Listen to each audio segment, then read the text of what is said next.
Vous, parce qu'aujourd'hui on parle aussi de la polémique du voile, on parle aussi de l'Ahmadiyya, des allégations qui sont présentées contre l'Ahmadiyya. Vous n'étiez pas Ahmadi avant, vous avez accepté la communauté Ahmadiyya. Quelle est la différence, si vous pouvez dire quelques mots à ces personnes qui nous regardent, qui peut-être ne font pas partie de la communauté musulmane Ahmadiyya, est-ce que vous avez ressenti une différence entre faire partie, quand vous n'étiez pas Ahmadi et quand vous êtes entré dans la... Vous pouvez témoigner, vous pouvez dire quelques mots par rapport à cela? Oui, bien sûr. Donc, oui, bien sûr. J'étais pas Ahmadi avant. J'étais musulmane, née dans une famille musulmane sunnie au Maroc. Donc, ma famille pratiquait l'islam. Mais donc, on ne faisait pas partie d'une association ou bien d'une jamaat quelconque. Euh, Mes parents sont ouverts d'esprit. Donc, quand j'ai commencé à m'éduquer par rapport à l'Ahmadiyya, ils n'ont pas dit non. Donc, ils n'ont même pas, c'est-à-dire démontré quoi que ce soit, parce que dans des familles, les gens peuvent être réticents par rapport à ça, mais moi, j'avais la possibilité de lire les livres, et donc j'ai pris 2 ans déjà pour être convaincue, parce que j'ai fait mes recherches, et j'ai donc posé des questions à plusieurs personnes, des experts et tout, donc voilà, quand j'ai accepté en 2011.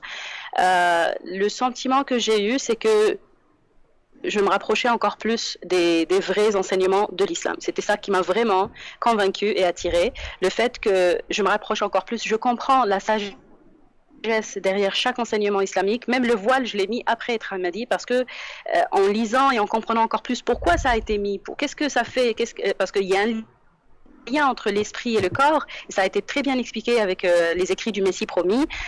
Donc il a expliqué que le corps humain, ce qu'on mange, ce qu'on met dessus, tout ça, ça a un impact sur notre esprit. Et donc, si on veut être élevé spirituellement, ben, il faut faire des changements, bien sûr, au Ouais. niveau de notre habits vestimentaires aussi. Les hommes et les femmes doivent bien sûr adopter une modestie, adopter le hijab, mais les hommes et les femmes ont des natures physiques différentes, et donc on a un hijab qui est différent. Pour les femmes, c'est dans leur attitude et dans leurs habits, et pour les hommes, c'est dans la manière avec laquelle ils regardent les autres, leurs idées, leur comportement avec les femmes et tout ça.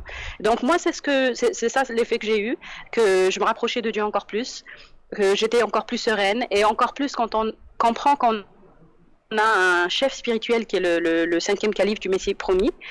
On sait, donc dans ces discours de chaque vendredi, on est vraiment guidé dans notre vie de chaque jour, et on n'est pas laissé comme ça, sans guidance, sans direction. Et il nous aide à comprendre comment agir dans ce monde, comment et donc ça a eu un impact sur moi, parce qu'avant, par exemple, quand j'entendais ces discours sur le terrorisme, sur le voile, sur ça, je devenais trop en colère, et j'arrivais pas à me contrôler, ou j'arrivais pas à réfléchir correctement. Mais avec les discours du calife, je pense que je suis vraiment, comment on dit, je suis plus calme.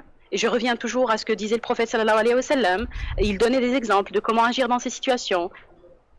Et donc j'ai toujours une lumière qui me guide dans la vie. Et donc c'est ça la différence que j'ai eue. Peut-être avant ça, le fait qu'on n'appartenait pas à une communauté musulmane, on était laissé comme ça, chacun fait ce qu'il veut.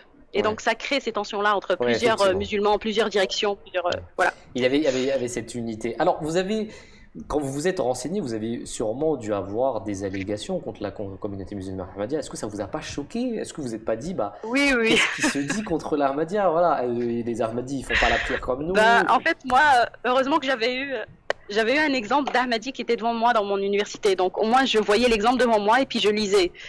D'accord. Puis je voyais par exemple, c'est un exemple ridicule qui disait que les Ahmadis encourageaient la drogue, encourageaient la consommation d'alcool. Donc là, je voyais cet exemple de cet Ahmadi qui était devant moi, qui était vraiment un bon musulman, et je faisais, mais comment ça se fait? Et donc j'ai même posé la question à un imam d'une mosquée qui était à côté de chez moi. Je lui ai posé la question. Alors là, il est parti, puis il est venu avec les mêmes.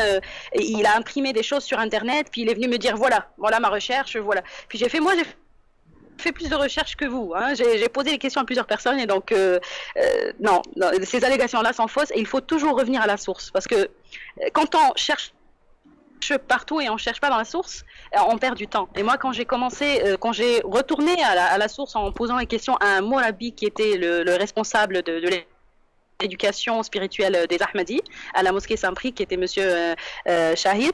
Donc là, il m'a donné les réponses que je cherchais. Et même si ça a pris du temps, ça a pris au moins 2 mois de questions-réponses, mais au moins j'étais convaincue.